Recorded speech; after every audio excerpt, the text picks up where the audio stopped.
каким оружием сражались с джунгарами казахские батыры? Как выглядели покои хана всех трех жузов?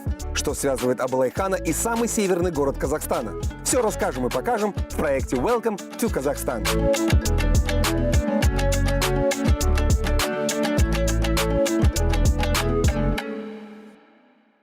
Петропавловск – тихий город, далекий от громких событий и потрясений, но и в нем есть на что посмотреть гостям Казахстана. Речь идет о резиденции Абылай-хана. Сегодня мы посетим уникальный музейный комплекс, рассказывающий о важных страницах истории нашей республики. Это проект Welcome to Kazakhstan. Меня зовут Закиржан Мамлютов. Давайте расширять кругозор.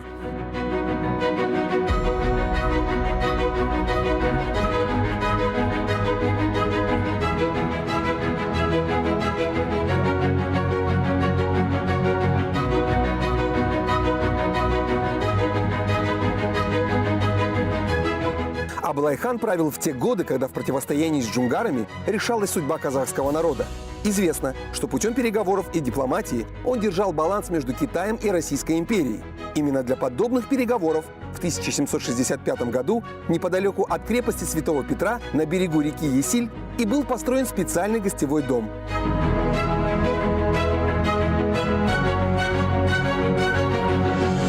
Вот что в мае 1765 года писал начальник гарнизона Петропавловской крепости генерал-майор Девиц командиру сибирского корпуса Шпрингеру. Абылай-Салтан своего родного сына Бури-Салтана с 14 человеками ко мне в крепость Святого Петра прислал, напротив которой и требуется строительство.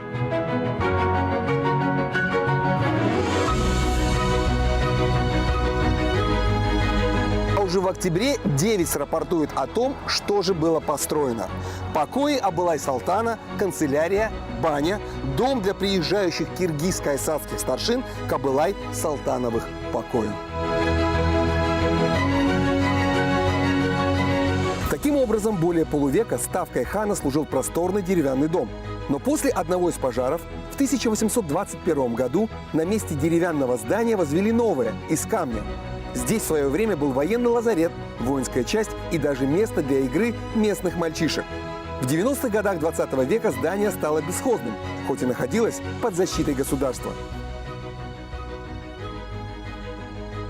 Были руины, вот несмотря на то, что дом каменный, были руины, все было разрушено, крыши не было, стены были разрушены. И тогда по программе культурного наследия было выделено 606 миллионов на реставрацию этого здания. Здание было возведено, и 21 августа 2008 года наш музей был открыт для посетителей. Открывал музей первый президент нашей страны Нурсултан Абишевич Назарбаев. И в нашем музее хранится книга почетных гостей, где на первой странице Нурсултан Абишевич Назарбаев оставил свою надпись, и где написано, что он желает процветания нашему музею.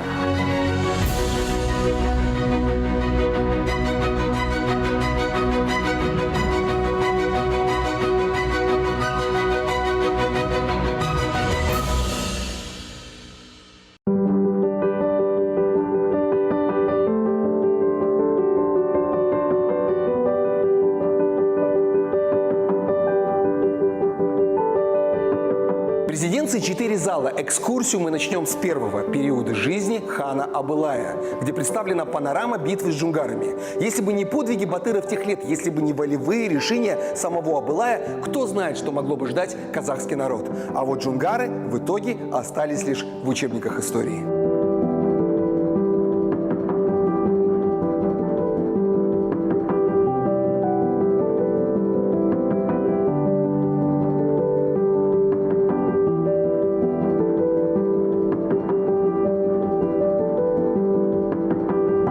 Настоящее имя Абылая – Абиль Мансур. Он родился в 1711 году на юге Казахстана в Туркестане. Происходил Абылай из знатного ханского рода. Здесь мы можем взглянуть на шежире казахских султанов и ханов, начиная с правившего в начале 15 века Барак-хана.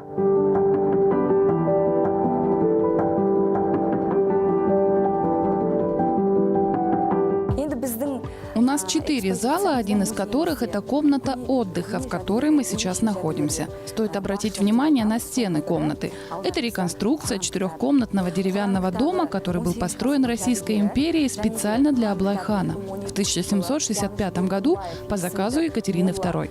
А сама комната отдыха была обставлена в стиле юрты, чтобы было удобно Аблаю.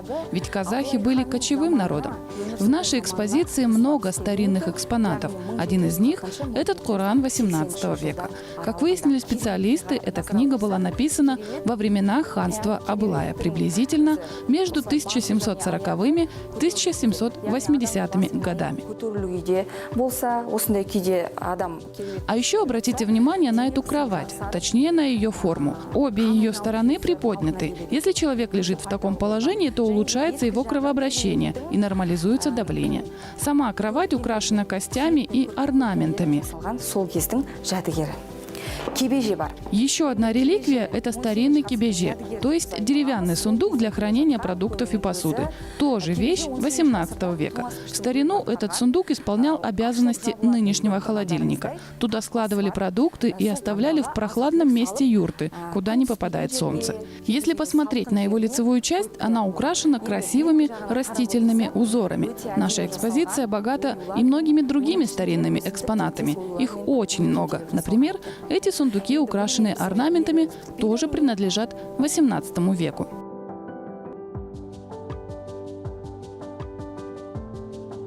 В музее очень много артефактов. Один из них – старинная домбра XVIII века. Называют ее «Кара домбра». Всем известно, что Аблай-хан очень любил играть на домбре и был автором 20 кюев. И кто знает, возможно, к этому инструменту прикасались руки великого хана.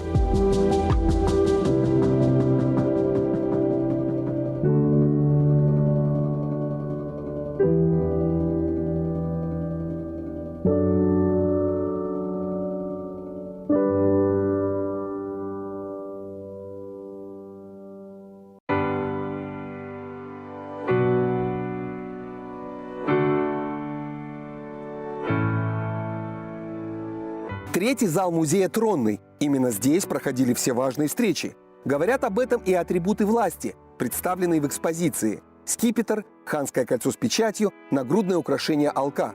Помещение декорируют ценные ковры, элементы снаряжения. Центром композиции служит фигура Абылай-хана. Мы с вами находимся в тронном зале Аблай-хана. В тронном зале нашего музея также находятся уникальные экспонаты. Один из них – это пика Ташхан-Батыра, переданная нам потомкам в 6-м поколении Бекжановым Нурланом. Сам же он из района Шалахана, Северо-Казахстанской области. Пика сама 18 века. Также на этом стенде вы можете видеть снаряжение казахского батыра. Это щит, сабли, копье, дубинка, боевой топор Айбалта и меч Махайра. В 18 веке также было известно, что батыры владели 5 видами оружия. Это колющее, режущее, метательное, рубящее и ударное. Также в данном зале у нас находится еще один уникальный экспонат. Это конская упряжь также 18 века. Сделана она из кошмы, обшита кожей и украшена серебром.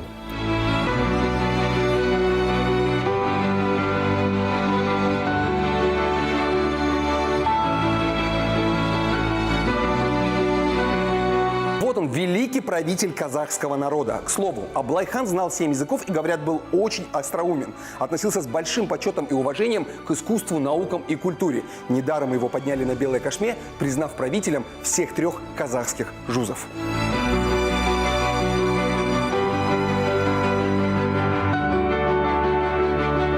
В 4-м зале представлены документы, связанные с правлением Абылай-хана. К примеру, есть стенд, посвященный Бухар-Жирау, Акыну, сказителю и главному советнику Абылай-хана. Бухар-Жирау можно было без оговорок считать главным идеологом казахских степей тех лет.